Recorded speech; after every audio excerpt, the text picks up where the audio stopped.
के पेरेंट्स ने कॉल किया था। फिर हॉस्पिटल से भी इस बारे में जानकारी मिली कि अमर कॉलोनी के कैलाश हिल्स में एक IRS ऑफिसर रहते हैं। उनकी ये लोग सुबह वॉक करने गए थे, अपनी वाइफ जिम करने गए थे अपनी वाइफ के साथ। पीछे से कोई इनके घर में आता है और जब ये वापस 8 बजे आते हैं तब देखते हैं कि उनकी बच्ची जो है वो एक फ्लोर पे बेहोशी की हालत में इनको मिलती है। फिर ये उसको तुरंत स्पॉट हॉस्पिटल में लेके जाते हैं फोर्टिस NMC एरिया में, और वहाँ पे डॉक्टर इनको नॉट डेड डिक्लेयर कर देते हैं बच्चे। इस इंफॉर्मेशन के बाद पुलिस की टीम जो है अपना काम शुरू करती है।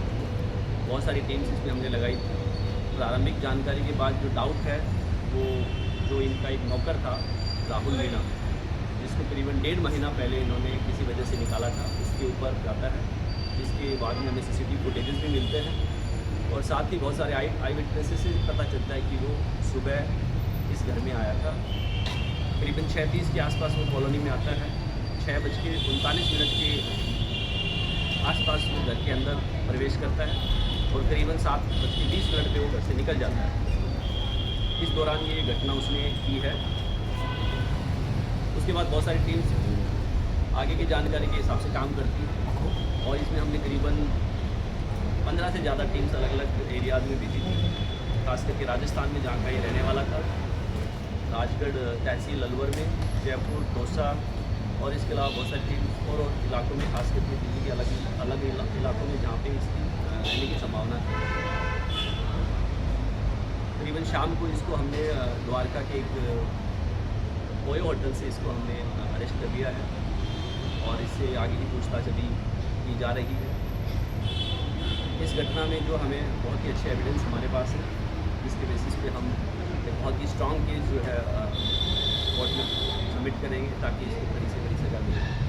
सर, क्यों इसने जो है इस पूरी घटना को अंजाम दिया और सेक्सुअल असॉल्ट की भी बात आ रही है, इसमें कितनी सच्चाई है? और जब ये आ रहा है तो इसने वाइट पैंट पहनी हुई थी और घर से एग्जिट करते हैं इसकी ब्लैक पैंट पहना।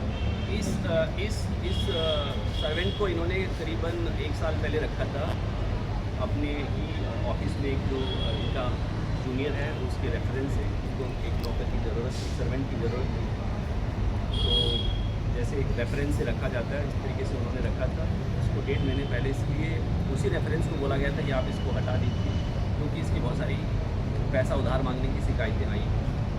ये जानकारी में पता लगा कि ये ऑनलाइन गेम्स खेलता था और बहुत सारे जो आसपास के सर्वेंट्स हैं या जो में काम करने वाला स्टाफ है उन लोगों से उधार लेता था और फिर पैसे वापस नहीं करता था।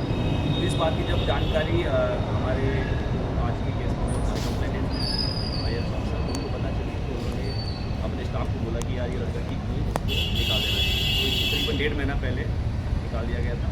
ये चला गया था, उसके बाद से दोबारा नहीं आया था। आज ये आया था। जहाँ तक बात है कपड़े उसकी चेंज करने की, तो उसने घटना के बाद जो है अपनी ट्राउज़र और जूते चेंज किए हैं। टी-शर्ट उसने चेंज रखा है, वो एकदम उसके एविडेंस हमारे पास है। जो इंसिडेंट का मोटिव अगर आप पूछ रहे हैं तो उसका इसने कल एक वारदात अलवर में भी की है। सिमिलर वारदात जब हम इसको पकड़ने के लिए हमारी टीम अलवर राज्य से पता चला कि एक वारदात कल रात देर शाम को वहाँ भी की। तो हो सकता है इसकी मनोवृत्ति इसी प्रकार की हो, वो अभी पूछताछ से और कन्फर्म हो जाएगा।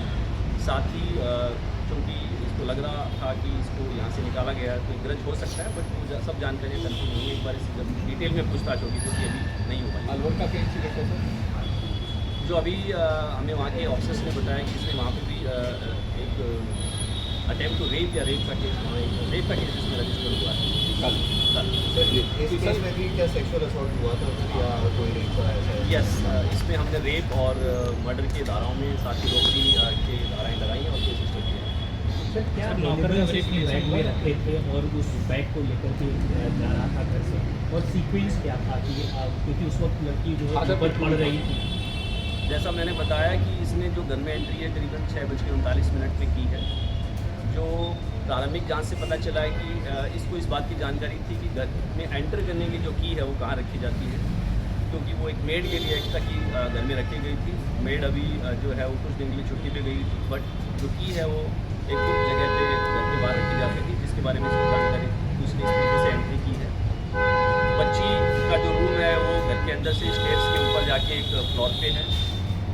मोस्ट प्रोबेबली जो है ये ऊपर गया है और घटना का अंजाम दिया है, और उस घटना को अंजाम देने के बाद ये निकल गया है, और फिर जो मेन बिल्डिंग है उससे इसने राइट टर्न लेके ये बाहर चला गया। सर ये जब सोसाइटी के अंदर एंट्री कर रहा है तो तब उसका देखते हैं कि इसने तो पैंट स्टूडेंट की पहनी हुई थी और एग्जिट करते हुए दूसरे बैग, लेकिन इसके उस पास उसको पिट्ठू बैग नहीं था। एग्जिट करते हुए पिट्ठू बैग पिट्ठू बैग दोनों CCTV में है। दोनों में। अच्छा तू ये क्या कपड़े साथ में लेके आया था?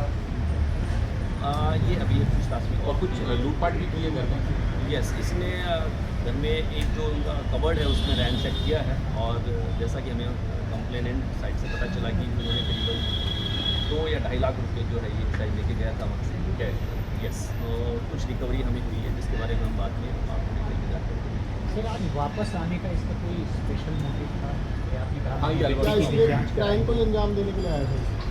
इसमें जो 2 रीजन अभी मैंने आपको बताए थे, अभी मैं वही आपको फिर से दोहराऊँगा, लेकिन जैसा मैंने बताया अभी डिटेल पूछताछ बाकी है, तो और भी इसमें जो जानकारी आएगी वो आपसे शेयर की जाएगी। सर अलवर वाले केस में इसके साथ इसके एक और दोस्त भी था, तो क्या यहाँ पर भी उसका दोस्त कोई आया था या अकेले ही पहुँचा? हमारे यहाँ पे जो CCTV फुटेजेस के हिसाब से एक ही जो आरोपी है और जो आई विटनेस है उनके हिसाब से यही था। बाकी पूछताछ में अलवर के केस के बारे में हमें ज़्यादा जानकारी इसका वेरिफिकेशन हुआ था क्या, पुलिस वेरिफिकेशन? अभी इस बारे में पूछताछ नहीं हो पाई है, but it will be check and inform you. Thank you so much. Sir एक